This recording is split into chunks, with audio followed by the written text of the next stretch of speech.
So what's up mga ka-target? So sa ngayon na naman daw ulit tayo ng mga silo natin. Nakahuli tayo ng isang pugo. Sa ngayon, papawalan muna natin to mga ka-target, tong pugo na to. Kasi nakahuli naman na tayo ng isa para mas lalo pa silang dumami. At marami kasi dito to, kaya madalas silang mahuli dahil sobrang dami dito sa bundok na to. Kaya sa ngayon, bye bye ka muna. Kailangan mo muna makawala. Sana wag ka nang duman sa silo ko ha. Yan, pakawalan muna natin to ngayon, tong pugo na to. At sana ay dumami ka. Ha?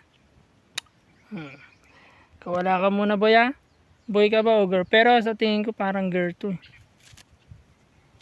Kasi yung pit niyo. Yan. Wala ka muna ah. So pawalan natin dito. Ito natin pawalan sa gabi na to. Hindi tayo papawala ng ating mga labuyo to. Nahuling pugo. Ayan. Ito papawalan para safe ka na. Panang babalik sa pinaghulihan mo. Ayan. Okay. Kita nyo ba sa camera? Ayan. Game. Naya ka na. Yun. Lumipad na siya. So ayan. Yun lang ang ating video ngayon. Nakapagpalaya tayo ng isang pugo ngayon.